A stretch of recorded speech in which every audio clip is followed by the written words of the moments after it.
Personality ng mga isinilang sa Year of the Ox.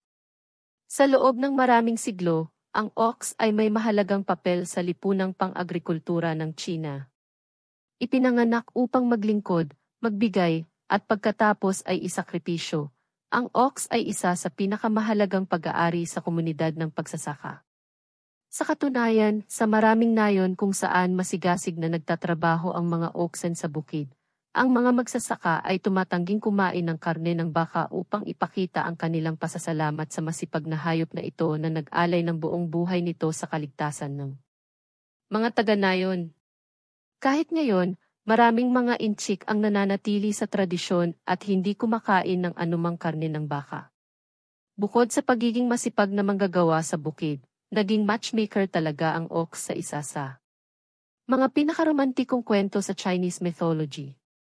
Nagsimula ang kwento, noong unang panahon, may isang pastol ng baka na pinagsinungalingan ng kanyang sakim na kapatid at pagkatapos ay naniniwala na ang tanging ari-arian na kanyang minana ay isang matandang baka na hindi na makapagtrabaho.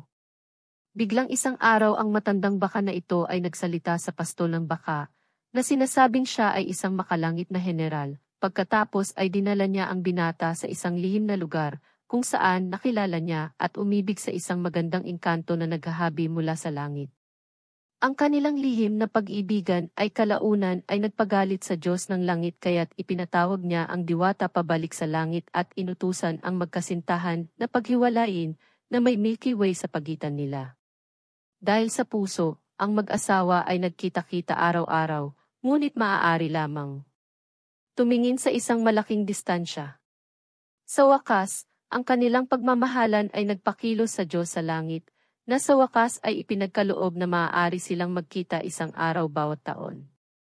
Sa wakas, ang pastol ng baka at ang waving fairy ay maaaring magkita isang beses sa isang taon sa ikapitong araw ng ikapitong buwan, sa isang tulay sa buong Milky Way na nabuo ng mga nakikiramay na magpis.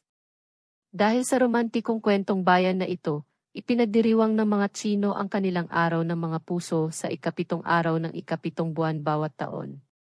Ang ilan ay nagsasabi na ang aktwal na oras ng kapanganakan ng taon at araw para sa isang ox ay magpapasiya sa kanyang pamumuhay. Karaniwan, pinaniniwalaan na ang ox na ipinanganak sa araw ay magiging mas agresibo at aktibo kumpara sa ox na ipinanganak sa tahimik na gabi. Gayun din, ang winter ox ay magkakaroon ng mas relax at mas madaling buhay kaysa sa ox ipinanganak sa panahon ng mga buwan ng agrikultura at nasentensyahan ng buhay ng mahirap na paggawa. MGQ ng ox. Ipinanganak sa ilalim ng tanda ng katapatan at kapantayan, ikaw ay taos-puso, maaasahan at patas. Tulad ng ox na nagtatrabaho ng husto at matiyaga sa isang field, maaari kang manatili sa isang gawain ng mas mahaba kaysa sa anumang iba pang palatandaan at maaari mong gawin ito ng mas mahirap kaysa sinuman. Ikaw ay isang matapat na manggagawa at lubos na maaasahan, kalmado at metodo.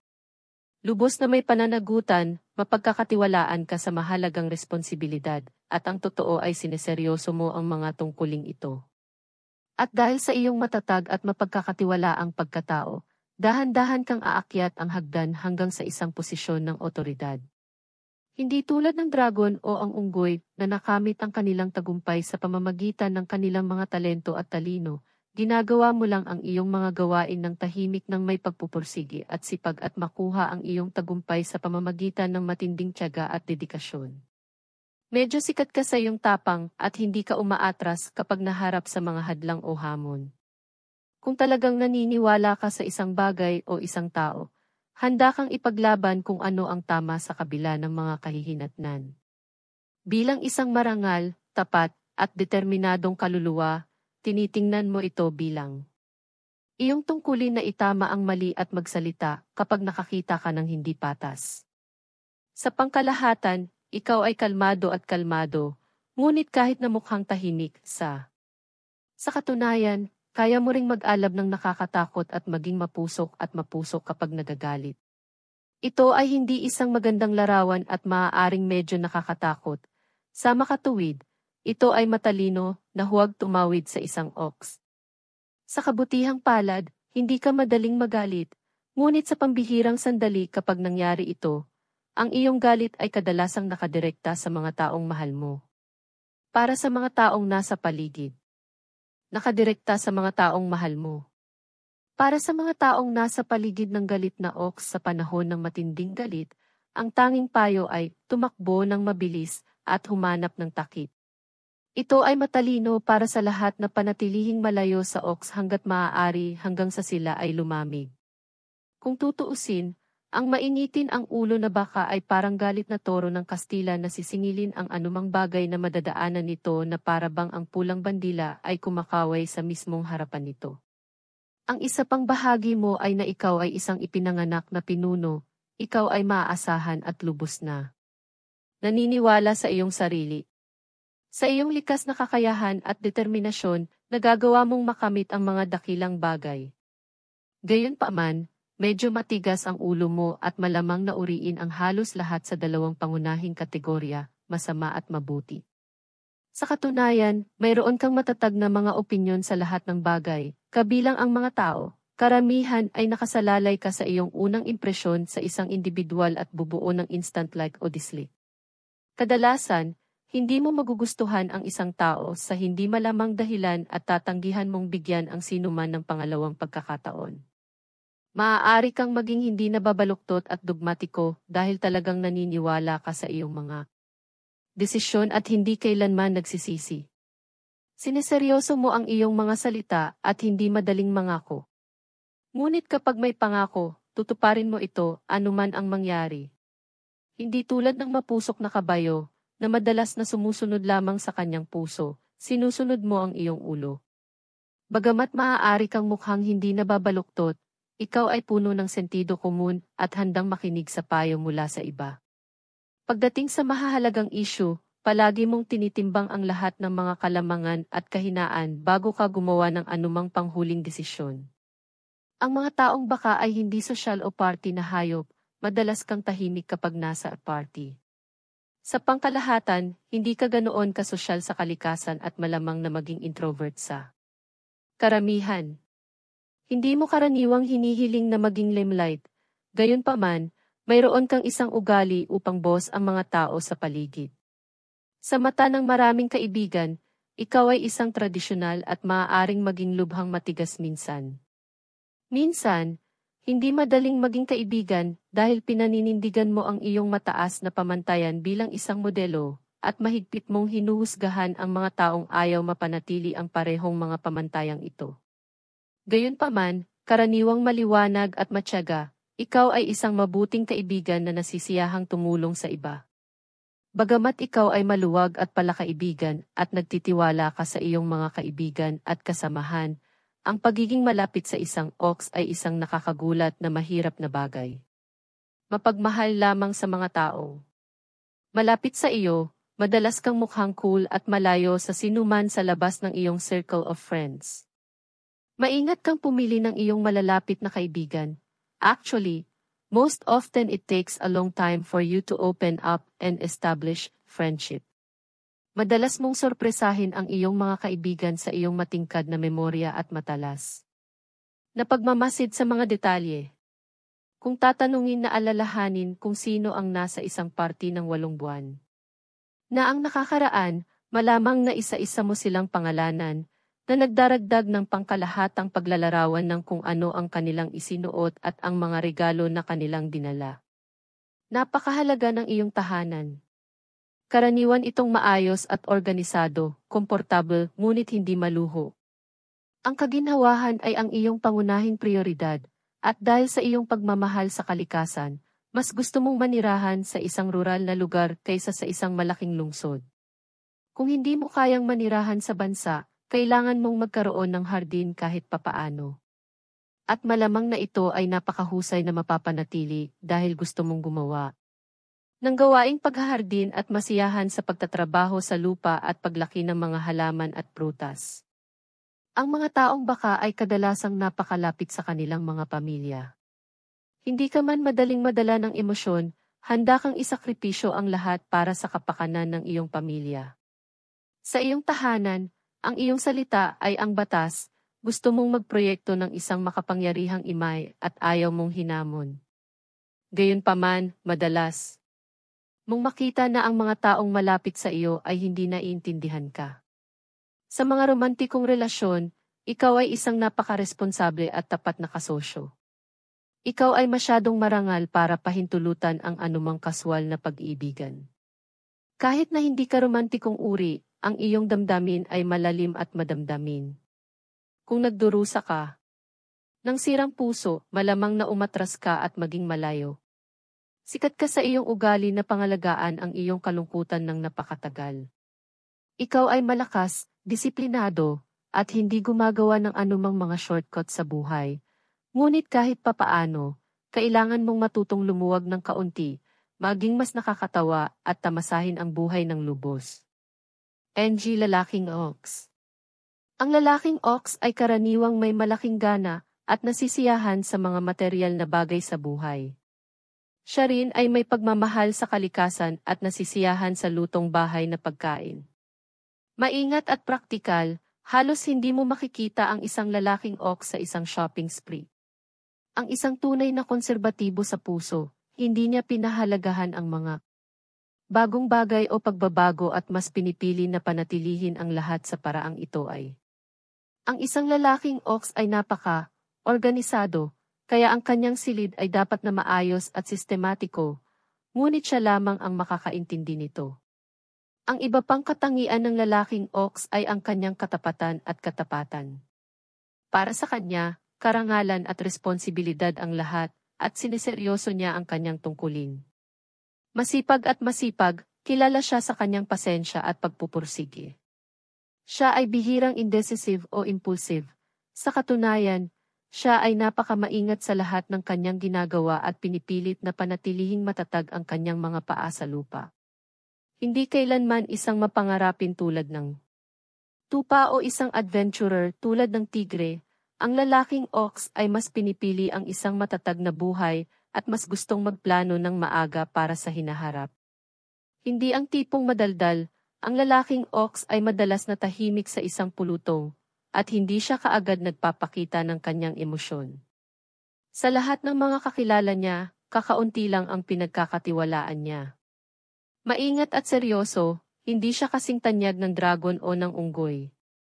Ngunit sa kanyang katalinuhan at mga talento, kahit na ayaw niya talagang maging spotlight, maraming beses siyang nagiging pinuno sa loob ng isang grupo. Gayunpaman, kahit na siya ay mukhang may tiwala, sa ilalim ng ibabaw siya ay isang pesimista at patuloy na nagdududa sa kanyang sarili.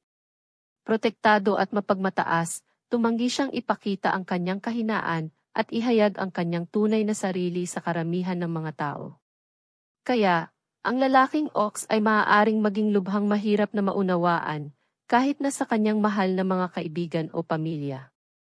Ngunit, sa totoo lang, kung ikaw ay nasa lupon ng mga kaibigan ng isang ox, dapat mong ihanda ang iyong sarili para sa isang tunay at tapat na panghabambuhay na pagkakaibigan. Ang isang malalim na palaisip at isang pilosopo, ang lalaking ox ay hindi masyadong mabilis na matalino. Siya rin ay matigas ang ulo sa isang pagkakamali at alam niya ito. Kapag nakapagdesisyon na siya, walang sinuman at walang makakaugoy sa kanya. Minsan, ang kanyang paniniwala ay mauwi sa isang obsession o isang fetish. At kung ang matinding paniniwalang ito ay isasama sa mapangwasak, makapangyarihan at malamilitar na paraan ng lalaking ox, makakahanap ka ng mga lalaking gaya ni Adolf Hitler o Napoleon Bonaparte. Isang masunurin at disiplinadong lalaki na lumalabas na malamig kung minsan, ang lalaking ox ay immune sa opinyon ng publiko. Palagi niyang pinipiling gawin ang mga bagay sa sarili niyang mga tuntunin sa sarili niyang bilis. Siya ay ambisyoso, ngunit hindi nawawala sa paningin ng katotohanan. Maya-maya, dahan-dahan siyang aakyat sa taas. Sa karamihan ng mga kaso, siya ay masyadong marangal na gumawa ng anumang mga shortcut at masyadong maingat na kumuha ng anumang mapanganib na pagkakataon. Sa halip, mas pinapaboran niyang gawin ang mga bagay-bagay ng hakbang-hakbang, at iyon din ang paraan kung paano niya nakukuha ang kanyang tagumpay sa huli. Sa mga relasyon, ang lalaking ox ay hindi partikular na romantiko. Inhibited at konserbatibo, huwag asahan na bibigyan niya ang kanyang kapareha ng candlelight dinner sa tabi ng beach o dos-dosenang long stem roses sa trabaho, o kahit na malumanay na bumulong ng matatamis na salita. Sobra-sobra na iyon para itanong sa isang lalaking ox. Mayroong isang sikat na Chinese idiom tungkol sa isang lalaking tumutugtog ng lute sa isang baka, na nagpapahiwatig na siya ay nag-aksaya ng kanyang hininga sa maling audience. Naniniwala ang lalaking ox na ang mga aksyon ay nagsasalita ng mas malakas kaysa sa mga salita at mas gustong ipakita ang kanyang pagmamahal sa pamamagitan ng kanyang mga aksyon. Upang makahanap ng kaligayahan sa buhay, ang lalaking ox ay dapat na matutong maging mas malungkot at may kinikilingan, itapon ang kanyang dogmatiko at mapurol na personalidad at gumaan ng kaunti upang tamasahin ang mga nakakatawa at kasiyahan sa buhay. Hindi babaeng ox. Kung ikukumpara sa lalaking ox, ang determinado at maaasahang babaeng ox ay tiyak na mas lantad. Masasabing siya ay medyo mahusay magsalita. Kung susubukan mong makipagdebate sa babaeng ox na ito na magsalita, 9 sa bawat 10 beses ay susuko ka sa kanyang mga kasanayan sa panghihikayat. Kitang-kita sa paraan ng kanyang pananalita at paglalakad na ang babaeng ox ay malakas ang loob at makapangyarihan. Kasabay nito, siya ay maaasahan, kalmado at pamamaraan. Si Margaret Thatcher at Princess Diana ay dalawang sikat na babaeng ox. Sa pangkalahatan ay makatarungan ang pag-iisip at isang mahusay na tagapakinig, siya ay isang tapat at mapagmalasakit na kaibigan. Nasikat sa kanyang maliit na bilog ng mga kaibigan. Hindi makatarungang sabihin na wala siyang kaibigan, ang tanging pinapahalagahan niya lamang dakot na pinakamalapit sa kanyang puso. Bagamat lubos na tapat sa kanyang mga kaibigan at pamilya, siya ay isang napakapribadong tao pa rin, na nagagalit sa sinumang sumusubok na manghimasok sa kanyang personal na buhay. Gayun din, maaari siyang maging mahigpit at may pagkiling, maraming beses na mabilis na hinuhusgahan ang mga tao at may kakayahang agad na lagyan ng label ang mga individual bilang gusto o hindi gusto. Bukod dito, sa ilalim ng kanyang maliwanag na pagkamagiliw ay namamalagi ang isang nabalisa na toro na nakakatakot at sumasabog kapag tumawid.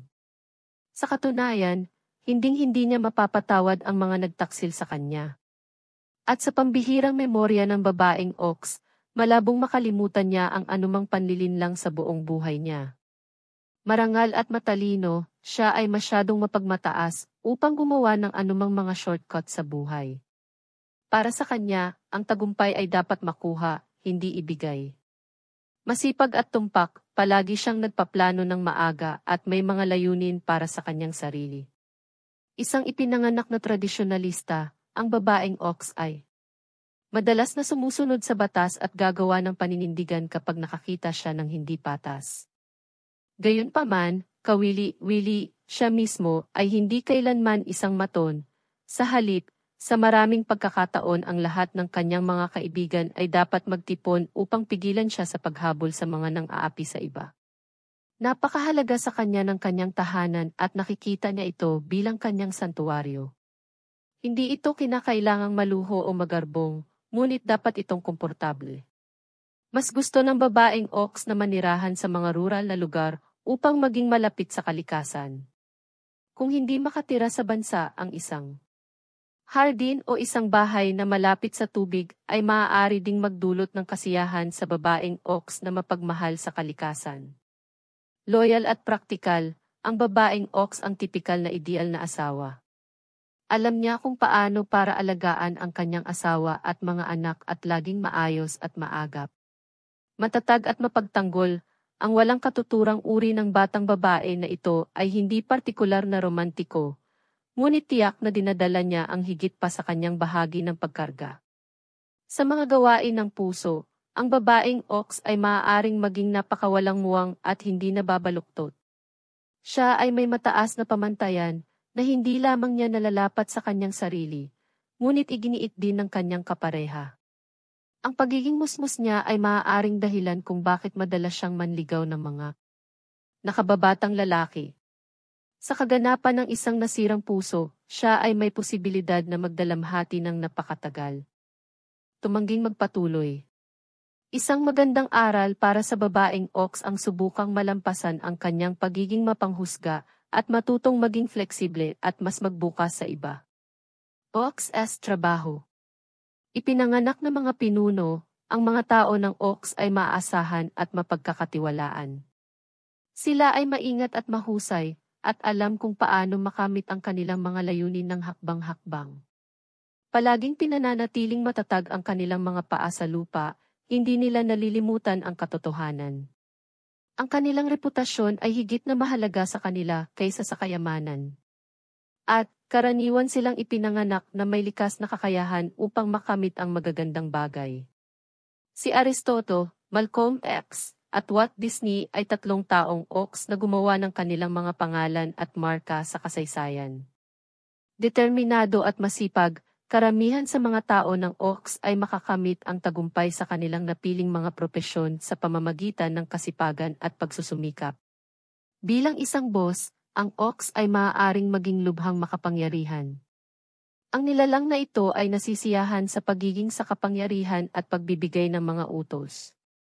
Sa makatuwid, maaari silang maging mahirap minsan dahil sila ay may posibilidad na makinig sa walang sinuman kundi sa kanilang sarili. Ang mga taong baka ay nakikita bilang mga matatag na naniniwala sa kanilang sarili at hindi kailanman nagsisisi sa anumang desisyon na kanilang ginawa. At kapag nasa kapangyarihan, ang ox kung minsan ay may posibilidad na mawalan ng galit, marahil ay nagdudulot ng mga problema sa kumpanya. Sa kabutihang palad, ang ox ay hindi magtatakda ng anumang hindi makatwirang layunin para sa kanilang mga tauhan. Bilang kasosyo, ang ox ay organisado at sistematiko. Ang mga ito ay praktikal at kalooban. Hindi maging masaya maliban kung ang lahat ay ginawa ng libro. Mahirap silang kausapin dahil hindi nila ibinunyag ang kanilang iniisip o nararamdaman, ngunit kahit na tumagal ng mahabang panahon upang mabuksan ang isang ox, sulit ito. Ang ox ay nangangailangan ng isang malikhain at mas bukas isip na katapat upang balansehin ang pakikipagsosyo. At kapag sa mga negosasyon, ang ox ay maaaring gumanap ng masamang pulis, habang ang kasosyo ay gumaganap ng mabuting pulis. Bilang isang kasamahan, ang ox ay palakaibigan at tapat. Gustong-gusto nilang maglingkod at tumulong sa mga tao, at ipinanganak silang mga solver ng problema.